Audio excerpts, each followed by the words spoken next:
Settle down quickly please, have your seat. आज हम लोग बैलेंस ऑफ पेमेंट्स शुरू करने जा रहे हैं। बैलेंस ऑफ पेमेंट्स बहुत ही इम्पोर्टेंट टॉपिक है। इसे इंटरनेशनल इकोनॉमिक्स में पढ़ाया जाता है, इंटरनेशनल फाइनेंस में पढ़ाया जाता है, इंटरनेशनल मैक्रो इकोनॉमिक्स में पढ़ाया जाता है। इस बात को बताने की क्या ज़रूरत है कि इसे इंटरनेशनल फाइनेंस में पढ़ाया जाता है, इंटरनेशनल मैक्रो इकोनॉमिक्स में पढ़ा जाता है, इंटरनेशनल इकोनॉमिक्स में पढ़ा जाता है। ऐसा इसलिए है कि बैलेंस ऑफ पेमेंट्स जो है ये लेखा जोखा है, ये रिकॉर्ड है किस चीज़ का, जो इकोनॉमिक ट्रांजिशन जो है एक कंट्री का रेस्ट ऑफ द वर्ल्ड से जो होता है उसका लेखा जोखा जो है बैलेंस ऑफ पेमेंट्स अकाउंट्स में दिया जाता है। और जैसे कि कोई भी लेखा जोखा है उसके लिए हमें क्या ज़रूरत पड़ती है, डेबिट और क्रेडिट। आज मैं स्पष्ट शब्दों में आप लोगों को बता देना चाहता हूं कि डेबिट और क्रेडिट जब ये दो शब्द आपके सामने आए तो कभी भी जो है इसका इस तरह से माने समझने की कोशिश मत कीजिए कि क्रेडिट उधार, डेबिट नगद, या इस तरह का जो भी कंसेप्शन बनाए हुए हैं, डेबिट कार्ड, क्रेडिट कार्ड, इस तरह के सभी कंसेप्ट को भूल जाइए आप। डेबिट और क्रेडिट का आपको सिर्फ ये मतलब जानना है, अगर शब्द का मतलब जानना है तो अकाउंट में इकोनॉमिक्स में पढ़ने के लिए जो है तो सिर्फ एक चीज़ जानना है कि जो डेबिट जो है लेफ़्ट साइड में लिखा जाने वाला चीज़ है और क्रेडिट जो है राइट साइड में लिखे जाने वाला चीज़ है। इसके अलावा जो है कुछ भी जानने की ज़रूरत नहीं है। तो देखिए, क्रेडिट क्या है? Credit is a transaction that gives rise to payment to residents of the country in question।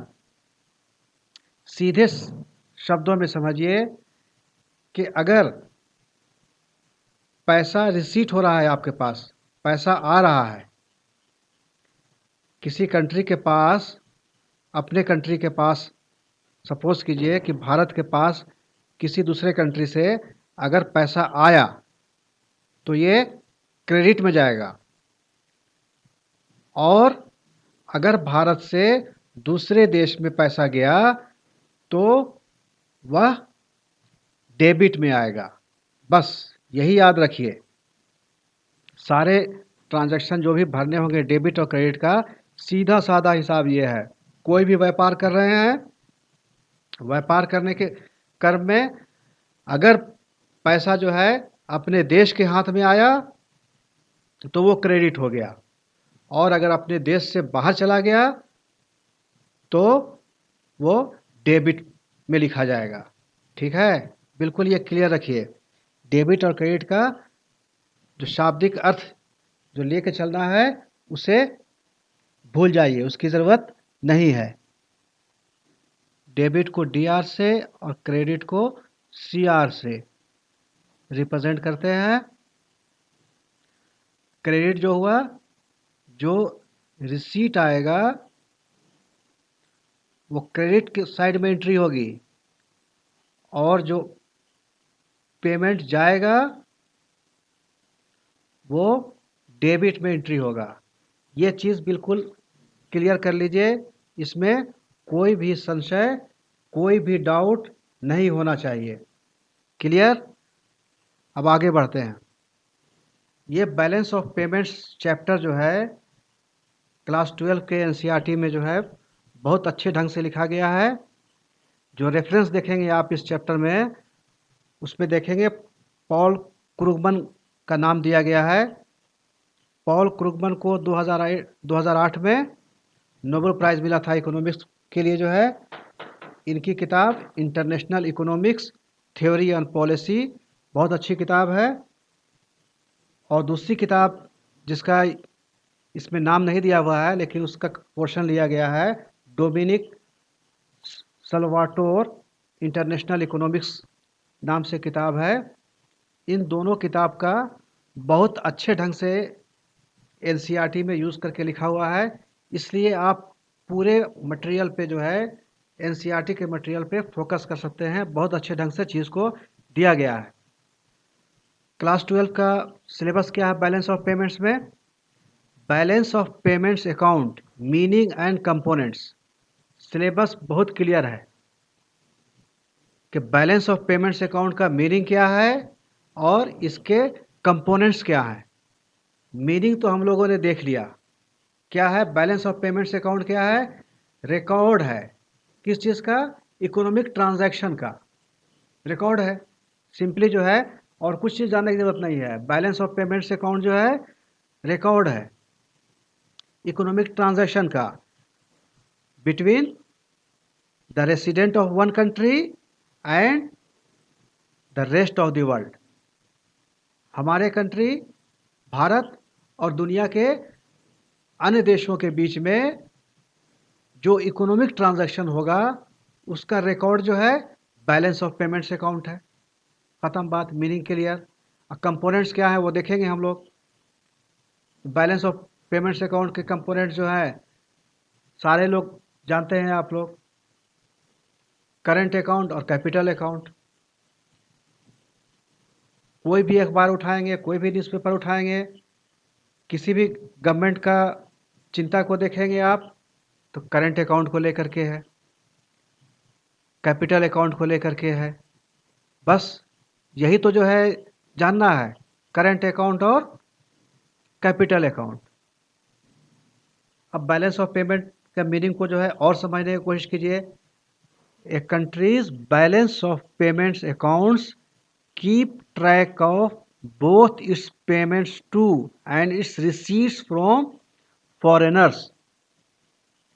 देखिए क्या करता है बैलेंस ऑफ पेमेंट्स अकाउंट्स जो है ये ट्रैक रखता है किस चीज़ का? पेमेंट्स टू फॉरेनर्स और रिसीट फ्रॉम फॉरेनर्स। अगर पेमेंट टू फॉरेनर्स कर रहे हैं, पेमेंट टू फॉरेनर्स, तो ये कहाँ पे जाएगा? ये डेबिट में जाएगा। और जो रिसीट फ्रॉम फॉरेनर्स जो होगा वो क्रेडिट में जाएगा। यहाँ से क्लियर हो गया। अब देखिए इसी को जो है भाषा में यहाँ पे लिखा गया है, any transaction resulting in a receipt from foreigners is entered in the balance of payments accounts as a credit. अगर रिसीट जो है फॉरेनर से हो रहा है, कोई ट्रांजैक्शन जो है रिसीट में रिजल्ट कर रहा है तो क्रेडिट में जाएगा।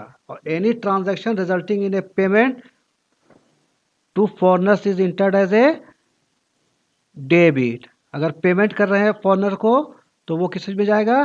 डेबिट में जाएगा। बिल्कुल क्लियर रहिए इसमें। अगर जो है अपने कंट्री में जो है इकोनॉमिक ट्रांजैक्शन से आ रहा है, कुछ पैसे आ रहे हैं, वो क्रेडिट में जाएगा। और अगर पेमेंट देना पड़ रहा है हमें किसी ट्रांजैक्शन के लिए, वो डेबिट में जाएगा। अब ये उम्मीद है कि डेबिट और क्रेडिट जो है आप बिल्कुल समझ गए होंगे। शब्द के मानी से मत जाइएगा, जो हम लोग समझते हैं डेबिट क्रेडिट जो है उधार नकद, ये सब वो चीज़ बिल्कुल भूल जाइए। फिर जो है बैलेंस ऑफ पेमेंट्स का और मानी क्लियर करना चाह रहे हैं हम लोग। ये जो है the balance of payments is a summary statement. The balance of payments is a summary statement in which in principle all the transactions of the residents of a nation with the residents of all other nations are recorded during a particular period of time, usually a calendar year। ये definition जो है Dominic सेल्वेटोर में ये दिया गया है, और यही डेफिनेशन जो है आपको एनसीईआरटी के बुक में जो है दिया हुआ है। इसको हम लोग देखेंगे।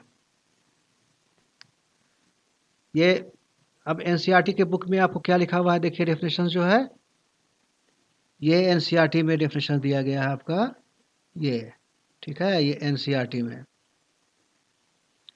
The balance of payments record the transactions in goods, services and assets between residents of a country with the rest of the world for a specified time period, typically a year. Balance of payments क्या करता है, record करता है transactions in goods, goods बोले, merchandise बोले,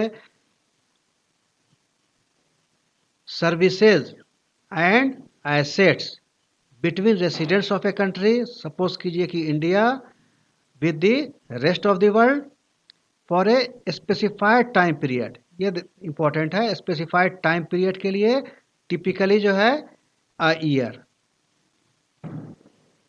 there are two main accounts in the balance of payment, the current account and the capital account. अभी हम लोग देखेंगे कि करंट अकाउंट में क्या क्या आएगा, गुड्स एंड सर्विसेज वगैरह। कैपिटल अकाउंट में एसेट आता है, एसेट में किस तरह का आएगा, ये सब चीज़ें हम लोग एक एक करके देखेंगे आराम से जो है। अब आगे बढ़ते हैं, कोई डाउट होगा तो बीच में बताइएगा आप ज़रूर। तो हम लोगों ने जो है डेफिनेशंस बैलेंस ऑफ पेमेंट को मीनिंग जान लिया है। क्या है ये, इकोनॉमिक ट्रांजैक्शन है। ये क्या है, record of economic transaction between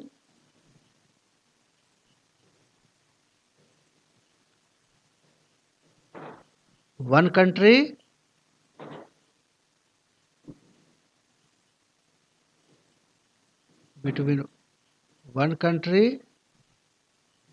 and the rest of the world for a specified period of time.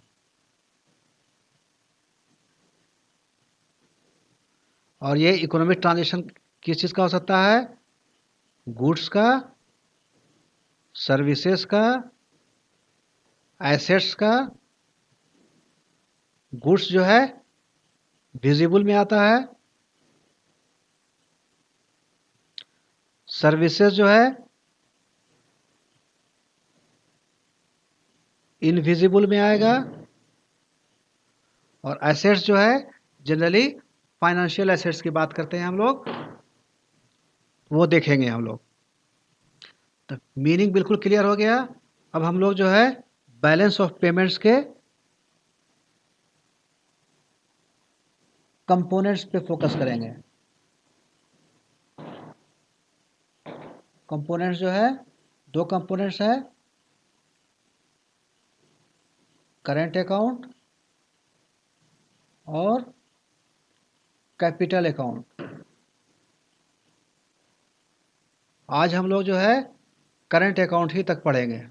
बड़े आराम से पढ़िए, देखिए बहुत इजी है और जानना जो है बहुत ज़रूरी है।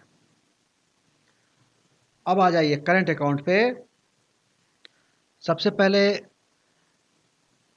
करंट अकाउंट का डेफिनेशन वगैरह जानने से पहले जो है, सबसे पहले यहाँ पे देख लीजिए कंपोनेंट्स ऑफ करंट अकाउंट कौन कौन से हैं। Trade in goods, trade in services, transfer payments, ये तीन कंपोनेंट हैं। Trade in goods, trade in services और transfer payments. Trade in goods में क्या आएगा, या तो जो है एक्सपोर्ट ऑफ गुड्स होगा या इंपोर्ट ऑफ गुड्स होगा। ठीक है, गुड्स का जो है या तो एक्सपोर्ट करेंगे या इंपोर्ट करेंगे। सर्विसेज के लिए जो है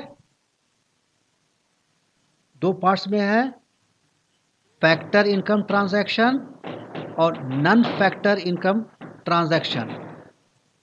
फैक्टर क्या होता है? फैक्टर ऑफ प्रोडक्शंस जानते होंगे आप। आज दीपावली है इसलिए पटाखे छूट रहे हैं, इसलिए डिस्टर्ब होने की ज़रूरत नहीं है आपको। एंजॉय कीजिए पटाखे की आवाज़ को भी। तो ट्रेड इन सर्विसेज के जो है दो पार्ट्स हैं, फैक्टर इनकम ट्रांजैक्शन और non factor income transaction. Factor समझते हैं? फैक्टर जो है फैक्टर ऑफ प्रोडक्शन है।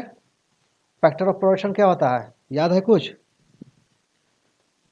जब हम लोग बात करते हैं फैक्टर ऑफ प्रोडक्शन की, थोड़ा सा याद करने की कोशिश कीजिएगा, रिकॉल करने का। फैक्टर ऑफ प्रोडक्शन क्या है? लैंड, लेबर, कैपिटल, यही है ना। लैंड से क्या है? रेंट आता है। लेबर से क्या आएगा? वेजेस आएगा। कैपिटल से क्या आता है? प्रॉफिट आता है। लैंड से जो है रेंट आता है, लेबर से जो है वेजेस आएंगे और कैपिटल से जो है प्रॉफिट आता है। ठीक है, तो ये जो है factor income transaction. Factor income में दो तरह का इनकम आ रहा है। एक जो है income from compensation of employees और दूसरा क्या है? Investment income. ये जो है फैक्टर इनकम ट्रांजैक्शन से आ रहा है। और नॉन फैक्टर इनकम ट्रांजैक्शन से क्या आएगा? Shipping, banking, insurance, tourism, software services, ये सारे जो है कंट्रीब्यूट करते हैं नॉन फैक्टर इनकम ट्रांजैक्शन में।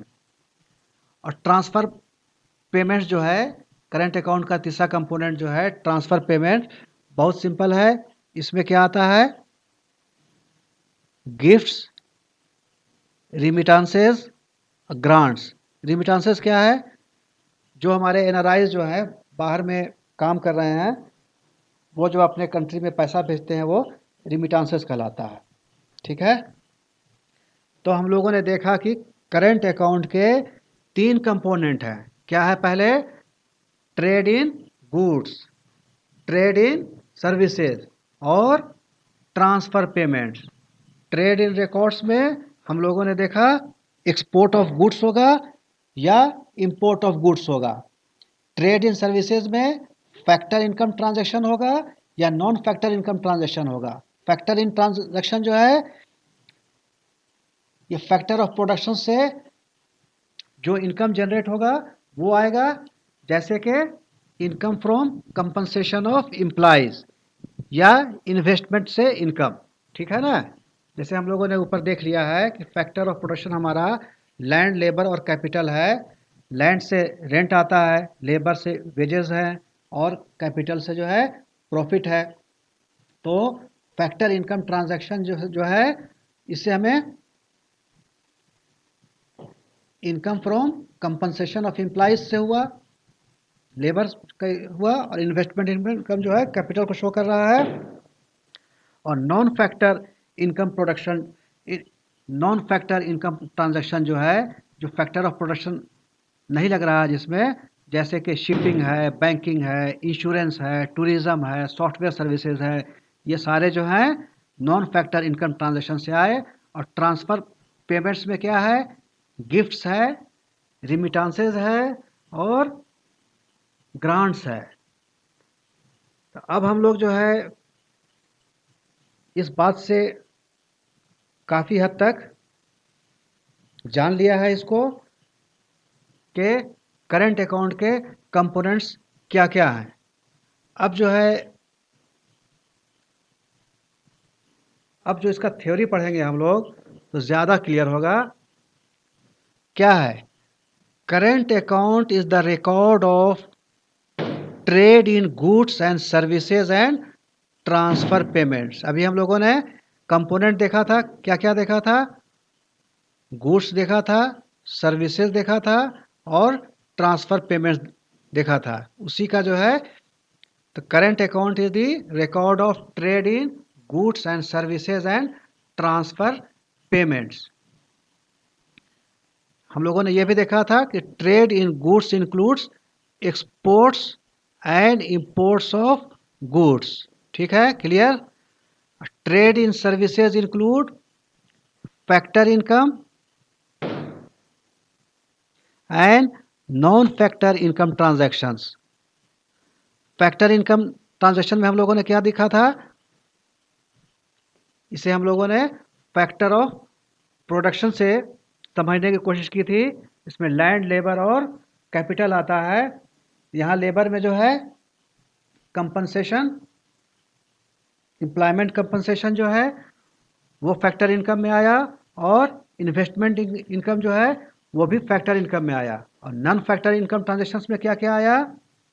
जैसे कि शिपिंग से हो, बैंकिंग से हो, टूरिज़्म से हो, सॉफ्टवेयर सर्विसेज से हो, ये सब जो है नॉन फैक्टर इनकम ट्रांजेक्शन्स में आएगा। Transfer payments are the receipts which the residents of a country get for free without having to provide any goods or services in return. They consist of gifts. Free होगा। रिमिटांसेज, ये जो है हमारे NRIs जो है foreign country में जो रहते हैं वो अपने कंट्री में जो है पैसा कमा कर भेजते हैं, वो रिमिटांसेज हो गया। और कंट्रीज जो है ग्रांट करती हैं कुछ अगर, तो ये जो है ट्रांसफर पेमेंट्स में आया। तो transfer payments are the receipts which the residents of a country get for free without having to provide any goods और services in return. They could be given by the government और by private citizens living abroad. Private citizens living abroad जो है ये रिमिटांसेज है। ठीक है, just जो यहाँ पे लाइन दिया गया है ये सिर्फ समझने के लिए है, इसमें कुछ नई चीज़ नहीं है। कुछ जो आपके पास कंसेप्ट है उसी बेसिस बना करके जो है आप समझ सकते हैं। Buying foreign goods is expenditure from our country and it becomes the income of that foreign country. भाई अगर कोई सामान खरीदेंगे आप, इंडिया ने सामान खरीदा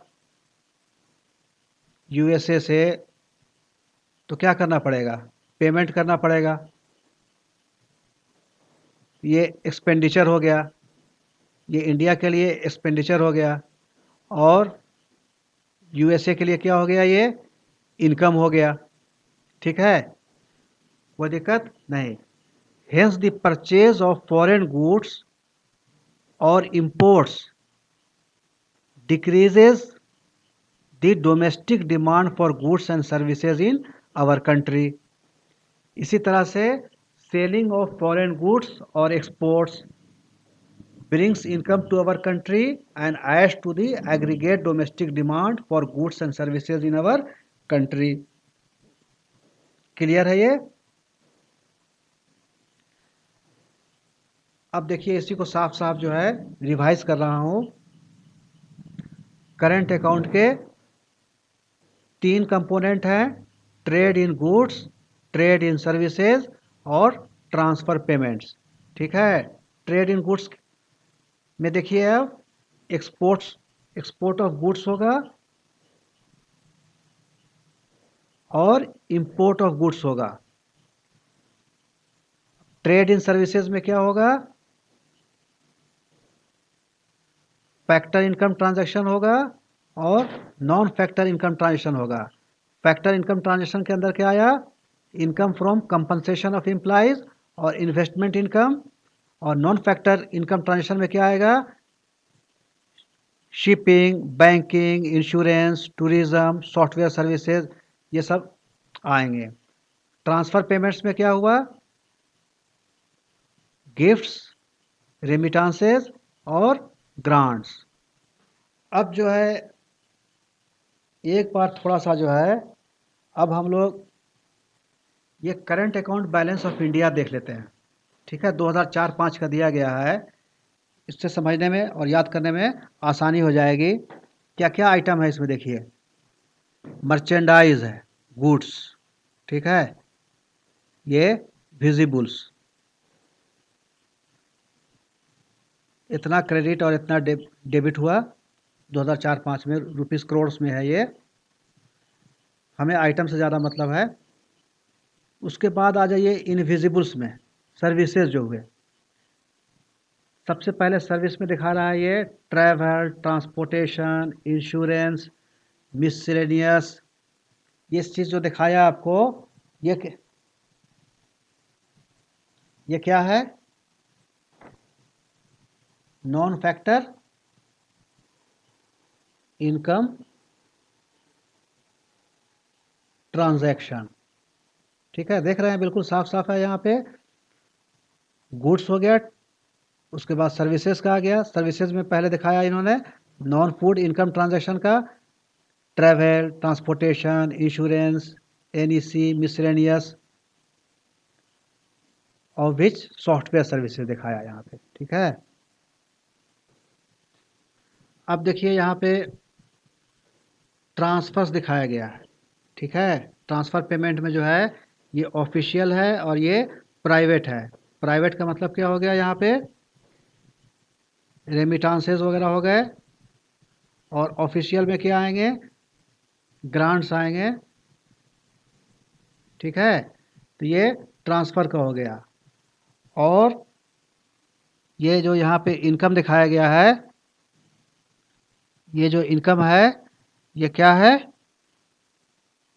फैक्टर इनकम ट्रांजैक्शन।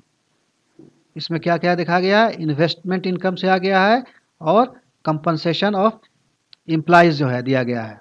ठीक है, और यहाँ पे फाइनली हम देख रहे हैं टोटल करंट अकाउंट जो है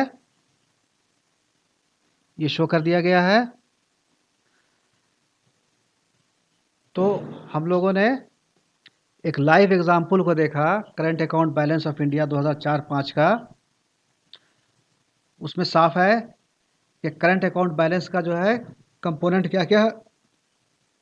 गुड्स हो गया, इनविजिबल हुआ, इनविजिबल में नॉन फैक्टर इनकम ट्रांजैक्शन में लिया हम लोगों ने, सर्विसेज, सर्विस में जैसे ट्रैवल हो गया, ट्रांजैक्शन हो गया, इंश्योरेंस हुआ, और सॉफ्टवेयर सर्विसेज हुए।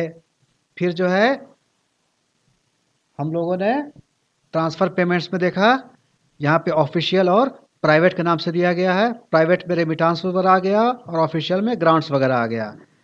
और फिर जो है हम लोगों ने ट्रेड इन सर्विसेज का जो है फैक्टर इनकम ट्रांजेक्शन देखा, वो इन्वेस्टमेंट इनकम और कंपनसेशन ऑफ एम्प्लॉइज। इससे जो है चीज़ें काफ़ी क्लियर हो गई होंगी। अब आ जाइए इसको बैलेंस कैसे करेंगे। Balance on current account. Current account is balance में कब होगा? Is in balance when receipts on current account are equal to the payments on the current account. ठीक है, जब जो है रिसीट जो है बराबर हो जाएगा पेमेंट के, तो हम लोग क्या बोलेंगे कि बैलेंस है। Surplus current account means that the nation is a lender to other countries. अगर रिसीट ज़्यादा है और पेमेंट कम है, तब क्या हो गया? सरप्लस करंट अकाउंट हो गया, और नेशन जो है उधार देने वाला है, लेंडर है, दूसरे कंट्री को उधार देने वाला है। और डिफिसिट करंट अकाउंट का मतलब क्या हुआ? Nation is A borrower from other countries. अगर जो है रिसीट कम हुआ पेमेंट से, तो क्या हो जाएगा? डेफिसिट हो जाएगा। तो जो है वो कंट्री क्या हो जाएगा? उधार लेने वाला कंट्री हो जाएगा, दूसरे कंट्री से उधार लेने वाला। अब उसी को बैलेंस ऑन करंट अकाउंट में जो है क्लियर किया गया है, बहुत इंपॉर्टेंट है। डायरेक्ट सवाल पूछा जाता है। तो करेंट अकाउंट जो है बैलेंस्ड कब होगा? ये बैलेंस्ड कब होगा? जब रिसीट बराबर पेमेंट हो गया। ठीक है, तो बैलेंस्ड हो गया। सरप्लस कब हो जाएगा? जब रिसीट जो है पेमेंट से ज़्यादा हो जाएगा तो सरप्लस हो जाएगा। और करंट अकाउंट डेफिसिट कब हो जाएगा? रिसीट जो है पेमेंट से कम हो जाएगा तो डिफिसिट हो जाएगा।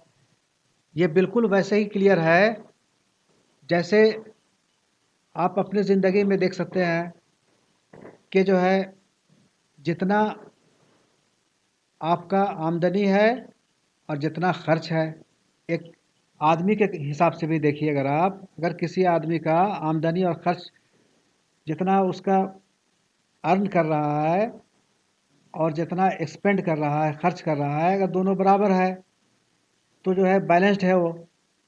अगर जो है अर्न कम कर रहा है और एक्सपेंडिचर ज़्यादा है तो डेफिसिट में चला जाएगा। और अगर जो है अर्निंग ज़्यादा है और एक्सपेंडिचर कम है तो सरप्लस में रहेगा।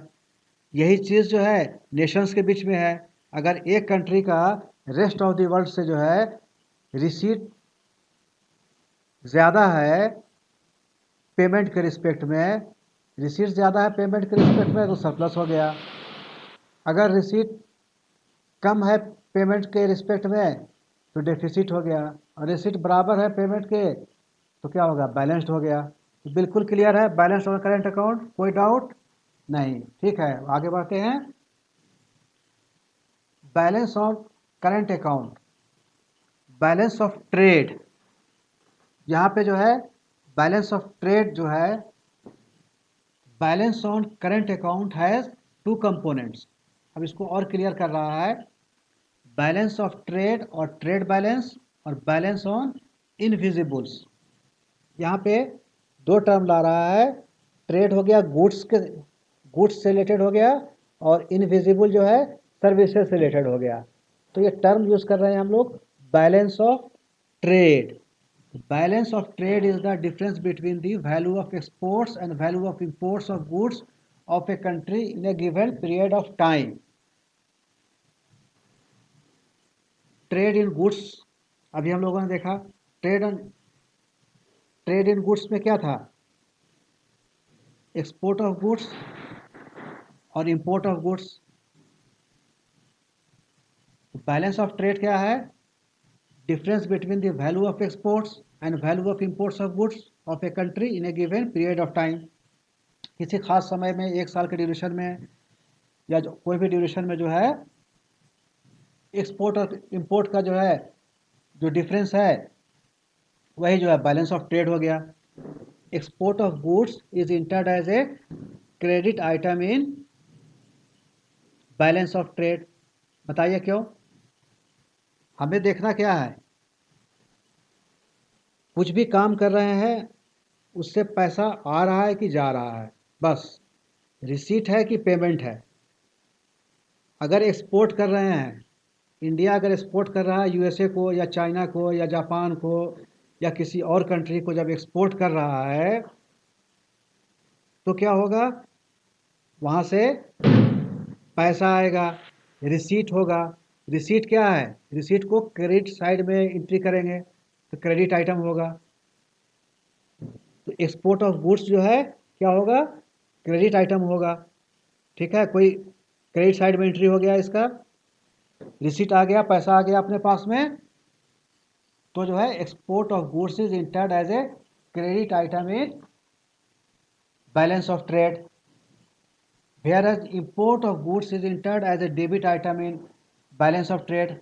भाई अगर इंपोर्ट कर रहे हैं गल्फ कंट्रीज से, सऊदी अरबिया से, कुवैत से तेल मंगाया हमने, तो क्या होगा?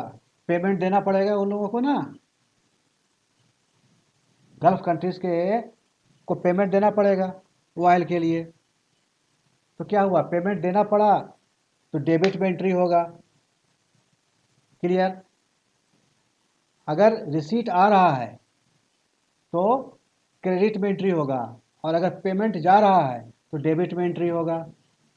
कोई भी डाउट नहीं होना चाहिए, बिल्कुल क्लियर होना चाहिए। अब पहले भी मैंने बता दिया है आप लोगों को कि डेबिट और क्रेडिट जहाँ भी वक्त ये टर्म आए, इसका जो है, जो मानी समझते हैं आप पहले कि डेबिट उधार नगद, ये सब भूल जाइए एकदम, बिल्कुल इसको वॉश आउट कर जाइए। आपके लिए क्रेडिट का मतलब होता है कि पैसा जो है आपके पास आया तो क्रेडिट में एंट्री होगा, पेमेंट आपने दिया तो डेबिट में एंट्री होगा। इसके अलावा जो है डेबिट क्रेडिट का कोई दूसरा मीनिंग आपको नहीं जानना है। ठीक है, क्लियर? अब लास्ट लाइन लिख रहा है, it is also known as trade balance. Balance of trade को ट्रेड बैलेंस भी कहते हैं। ठीक है, याद रखिएगा, ये बहुत इंपॉर्टेंट है। बैलेंस ऑन करंट अकाउंट में फिर आगे पढ़ रहे हैं। Balance of trade is set to be in balance when exports of goods are equal to the imports of goods. भाई बैलेंस कब होगा?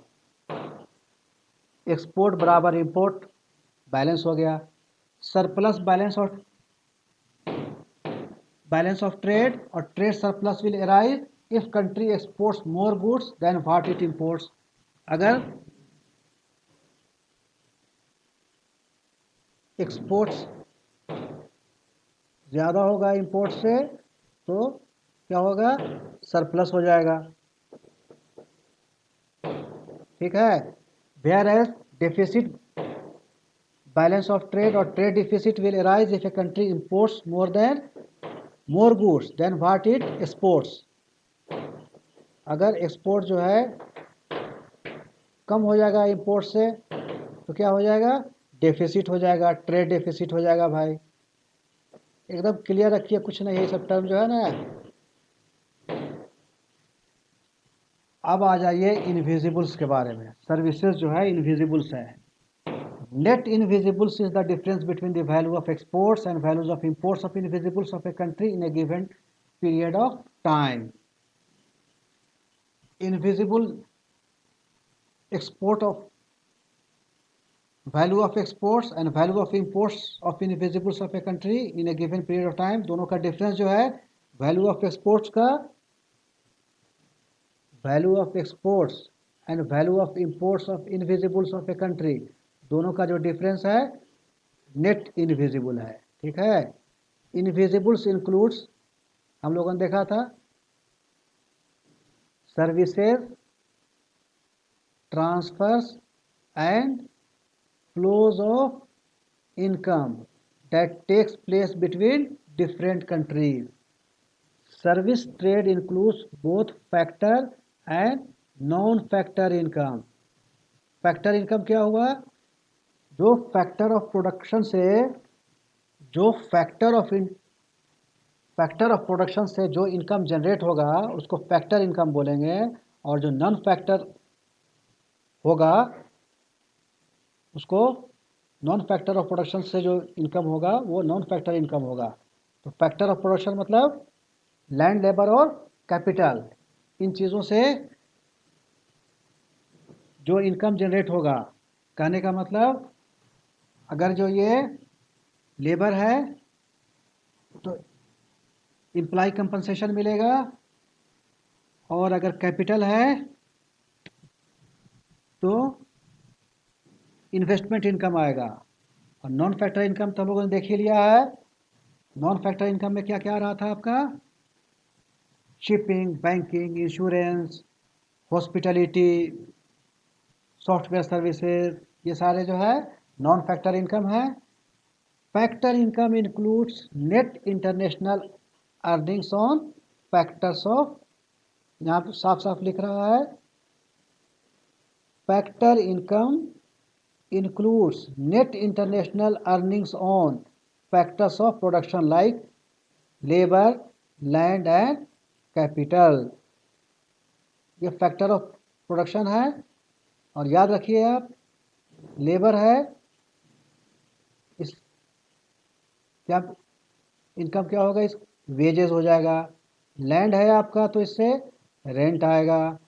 कैपिटल है अगर आप तो इससे प्रॉफिट आएगा। या इन्वेस्टमेंट इनकम होगा, ठीक है ना। Non factor income is not sale of service products like shipping, banking, tourism, software services etcetera. ये हम लोगों ने देख लिया है। तो आज जो है इतना ही हम लोग रखते हैं। करंट अकाउंट हम लोगों ने ठीक ढंग से समझ लिया है। तो एक बार क्विक रिकैप कर लेते हैं। सबसे पहले तो हम लोगों ने क्या देखा था? बैलेंस ऑफ पेमेंट्स अकाउंट का मीनिंग। क्या मीनिंग है? बैलेंस ऑफ पेमेंट्स अकाउंट जो है ये रिकॉर्ड है किस चीज़ का? Record of economic transaction.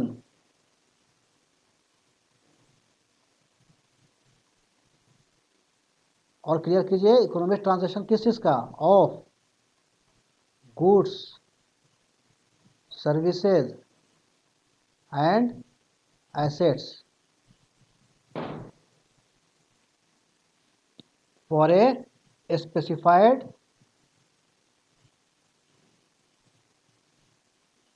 Period of time, generally 1 year. ठीक है, ये क्लियर हो गया। ये बहुत इंपॉर्टेंट है। बैलेंस ऑफ पेमेंट्स के जो है दो कंपोनेंट हुए, एक करंट अकाउंट और दूसरा capital account.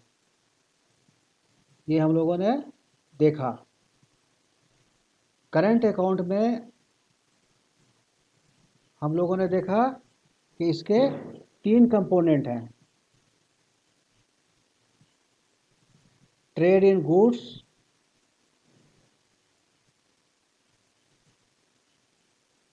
Trade in services और तीसरा था transfer payments. Trade in goods में जो है हम लोगों ने क्या देखा? एक्सपोर्ट ऑफ गुड्स होगा या इंपोर्ट ऑफ गुड्स होगा। इसमें हम लोगों ने बैलेंस ऑफ ट्रेड देखा। बैलेंस ऑफ ट्रेड में क्या था? अगर एक्सपोर्ट ऑफ गुड इक्वल होगा इंपोर्ट ऑफ गुड से, तो ये बैलेंस ऑफ ट्रेड जो है ट्रेड बैलेंस हो जाएगा। और एक्सपोर्ट ऑफ गुड्स जो है greater than import of goods होगा, तो ये सरप्लस बैलेंस ऑफ ट्रेड कहलाएगा। और अगर एक्सपोर्ट ऑफ गुड्स जो है less than import of goods होगा, तो डेफिसिट बैलेंस ऑफ ट्रेड होगा। अब है ट्रेड इन सर्विसेज जो है, सर्विसेज क्या है? इनविजिबल है। इसमें हम लोगों ने 2 कंपोनेंट देखा। एक तो देखा फैक्टर इनकम ट्रांजैक्शन और दूसरा non factor income transaction. Factor income transaction में डायग्राम देख लीजिए, ज़्यादा क्लियर होगा। फैक्टर इनकम ट्रांजैक्शन में जो फैक्टर ऑफ प्रोडक्शन के वजह से जो है जो इनकम जनरेट हुआ, वो जो है फैक्टर इनकम ट्रांजैक्शन में आया। Income from compensation of employees और इन्वेस्टमेंट इनकम आया फैक्टर इनकम ट्रांजैक्शन में। और नॉन फैक्टर इनकम ट्रांजैक्शन में क्या आया? Shipping, banking, insurance, tourism, software services, ये सब जो है आया। और ट्रांसफ़र पेमेंट्स में गिफ्ट्स हो गया, रिमिटेंसेस हो गया, ग्रांट्स हो गया, ये सब जो है ट्रांसफ़र पेमेंट्स में आ गया।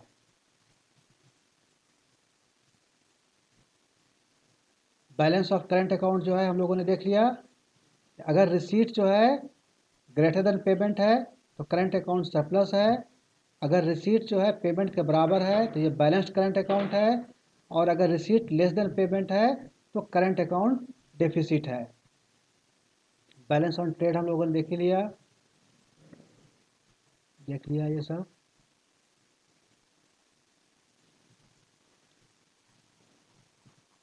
तो हम लोगों ने बैलेंस ऑफ पेमेंट्स अकाउंट का मीनिंग और उसका एक कंपोनेंट जो है करंट अकाउंट को आज स्टडी कर लिया है। अब अगले दिन जो है हम लोग कैपिटल अकाउंट को पढ़ेंगे और बैलेंस ऑफ पेमेंट्स को वाइंड अप करेंगे। ठीक है, आज तक के लिए इतना ही। फिर जो है मिलेंगे। Okay, good night, happy Diwali.